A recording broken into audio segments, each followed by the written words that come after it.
What's good, YouTube? So, I understand that lots of you guys were dissatisfied with my mod selections for last week. I want to apologize. Unfortunately, we can't always have unique, original, value-creating, lore-friendly mods every single week. I wish that were the case. You know, if I was Martin Luther King right now, I would be giving the speech like, I have a dream that one day, you know, there will be an amazing lore-friendly mod out every single week.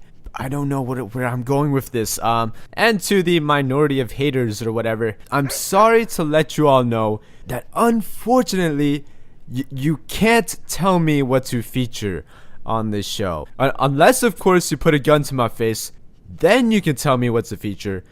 But until you find a way to get a gun to my face, I'm sorry to let you know that you can't tell me what to do. And to all my supporters, I will tell you this. I do spend quite a bit of time and pretty much 100% of my efforts in, trying my absolute best to choose the right mods.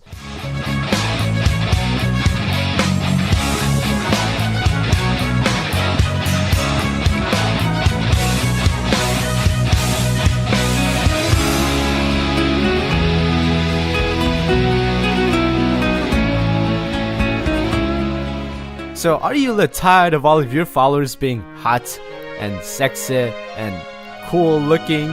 No? Oh, well shit. This is awkward. This is Strange Followers by HKTT. That's right, ladies and gents, followers that were not meant to be aesthetic. So usually at this point I would be all like, oh man, look at her, 10 out of 10, would bang. If I said that here, I would probably be classified as some sort of grandma violator. So this mod adds 3 very interesting followers to the Drunken Huntsman. The first one is Shige. She's the type of grandma that looks like she's about to open a can of whoop ass all up in this bitch. Okay. No, but seriously, Granny here looks like she can kick some serious ass. Then we have Mitsuo, a tall, lanky mofo, and he is just absolutely fabulous. And then we have Osan, and this guy has clearly been making all kinds of belly gains. All kinds. I don't know what it is with this guy, man, but whenever I look at him, I just get this big old smile on my face, and he just makes me happy. Maybe it's because he just looks like he enjoys life so much. And then we have Mira, and wow, look at her, just absolutely hideous. Ugh. Just look at those eyes. I mean, oh, wait a minute. Oh, never mind. She's actually pretty fucking hot. No, this is Mira. She's actually not part of the Strange Followers. And I believe she is the highest endorsed follower for this month. But let's be honest, I don't even know who's more fabulous here. I'm leaning towards Mitsuo. This guy is just always looking fabulous. Maybe he was born with it. Maybe he was Maybelline. So yeah, it was a breath of fresh air seeing followers that were not meant to be aesthetic. Hopefully. So I don't know about you guys, but as a child, I always had a pirate fetish, like a pirate video game fancy. So I was absolutely delighted when I heard of the mod Pirates of Skyrim. So this is an expansion of the mod the Northern Cardinal, a boat player home that I featured a while ago. Pino, I can use someone like you on my ship. Want to join the crew? Doge, you could be a sea dog. Get it? Right behind you. That's kind of creepy, and you can come too, Jessica. So once you've invited 3 people to your crew, you can now set sail to the Sea of Ghosts and embark on a randomly generated pirate's adventure unlike any other you've ever experienced. So on the Sea of Ghosts, you will always park on top of some booty, but occasionally you will also find a shipwreck or 2 in which you could loot some more booty. If simply looting some booty from the bottom of the sea isn't enough for your pirate desires, then you could also check the telescopes on your ship to find different vessels around the area that you might consider invading for more booty. Now, Pino, I wouldn't ask you if I didn't think you wouldn't be able to handle it. Wait a minute, did that make any sense? I want you to be a part of the boarding squad. Good. He's growing up so fast. So, there are a ton of different types of vessels sailing the Sea of Ghosts, such as Imperials, Stormcloaks, Pirates, Traders. Since Pino has been assigned to the front lines of the boarding crew, Pino will be leading the charge today. Seems like he's doing just fine. So each ship you attack will essentially contain a bunch of archers, bunch of footmen, and a captain or 2. People who you do not assign to the boarding crew will essentially stay on your ship and try to snipe them with their bow and arrow. You can place down planks to board the enemy ship. Now, I actually really appreciate the variety of ships he's provided here. Each enemy ship is built differently. They each feel differently, so it doesn't feel like you're doing the same thing over and over again. Archers are positioned differently. There are different captains. Sometimes they'll be inside the captain's cabin. And the loot always changes as well. For example, a trader ship might have either fine furs, fine carpets, or maybe even rum. And not only do you get material possessions, sometimes you might also find more interesting things, like an alchemist that was captured by the pirates. After freeing him, he was able to join my crew, and then I was able to have an alchemist on board in the Northern Cardinal to supply my crew with potions. And not only is the cargo that you loot worth a lot of gold, but you could also upgrade your captain's cabin to include a trophy room in which you could craft different displays with the cargo that you've looted to show off your magnificent plunder and feel like an accomplished pirate. Now you might be wondering, isn't this a cheap and unfair way to just make massive amounts of gold? Well, you'd be goddamn correct. Except that there is also a morale system, and this means you don't have unlimited trips to the Sea of Ghosts. Your crew will only set sail with you if you give them some of the profits. Fortunately, there is an option to just give your crew rum, because fucking pirates love rum. So when you looted off trips, think of it as more free trips back to the Sea of Ghosts for more booty. So overall guys, this is an immensely fun mod, and you can probably set sail for quite a many times before it starts getting repetitive. There's enough variety and randomly generated events to make it interesting, along with of course the achievement room.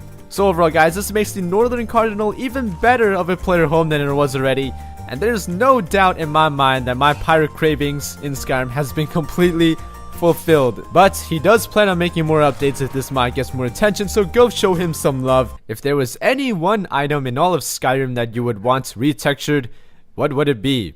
Wait, don't tell me, I know the answer. It's cabbages. This is immersive, lore-friendly cabbages. There's no denying the love of cabbages we Skyrim players possess. Whether it be murdering people with deadly cabbages, or dedicating entire photo shoots to the love of cabbage, there's no denying that the cabbage is a staple in every Skyrim player's playthrough, and it would be a sin not to download this okay, I'm being over dramatic here. There's definitely a noticeable improvement here. The cabbages are incredibly, hella vascular, right? That vascularity though. This retexture, it's clean.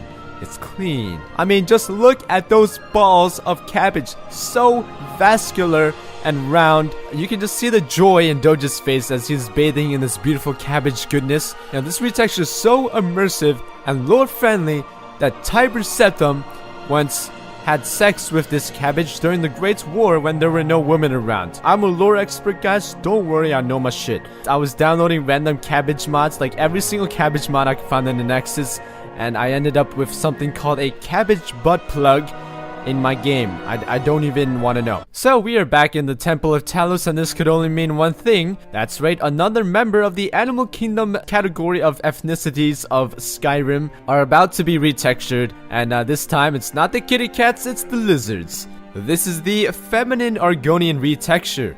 So this mod comes in two variants, the chameleon version, which is the more colorful version that I'm using now, and the lizard version, which is the less colorful, more vanilla type retexture. Personally, I'm a big fan of the chameleon. I mean, the colors are just unbelievable. Just go through, your show race menu. He's essentially turned the Forgotten Race into just a beautiful palette of vibrant colors. If Argonians look like this in the vanilla game, hands down, Argonians would be the most aesthetic race. Bethesda takes some notes here. This should be what the Argonians look like in the next Elder Scrolls. There are nipples again. At least it's only 2 nipples and not 6 nipples, because, well, do lizards have nipples or no? Alright, so just googled it, learn something new every day. Reptiles do not indeed have nipples. It is an asinine assumption. Look at that, big words. So, since the Khajiit had this realistic option of 6 nipples, because cats have that many, he should have included a realistic option here for real reptiles that don't have any nipples. Am I right here? Anyone with me, or no? What's that? The more nipples, the better? Oh, okay. And if you're scaly, get it? Because cats have furs, so they're called furries. Argonians have scales, so they should be called scales. Then you should put on the austere maid outfit and reenact the lusty Argonian maid. You know what I'm saying? So are you tired of fighting the same old dragons over and over again? In the vanilla game, you pretty much fight the same old dragons until like you're level 50, and then you get like ancient dragons, which isn't even that much of a difference. Well, this next mod scraps the whole dragon system to include 45 new dragons. This is the Elemental Dragons mod. So now with this mod, on every single 5 levels, you'll get a new set of 4 different dragons to battle. And these dragons aren't going to be boring either. They're all going to have their own special abilities. abilities. Some of them will even look very different as well. For example, the fat dragons, which you can encounter at level 10. These guys drop giant water bombs everywhere. This mod also changes the game so that dragons cannot kill NPCs except for children and animals. Yeah, they're dead. And NPCs cannot kill dragons.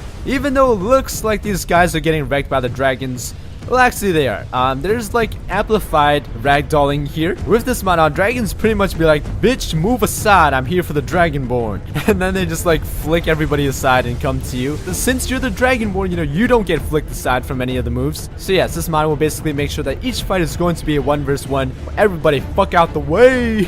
These dragons also have the ability to change the weather. Most of them will just make it rain and storm. Others will actually do special things, like Apocrypha Dragon will make the sky turn into Apocrypha. Now the Inferno Dragon will make the sky look like an Oblivion Gate just opened. The Skull Dragon can summon undead giants. The Apocrypha Dragon can summon Apocrypha creatures. Each dragon fight is going to be unique and epic, guaranteed.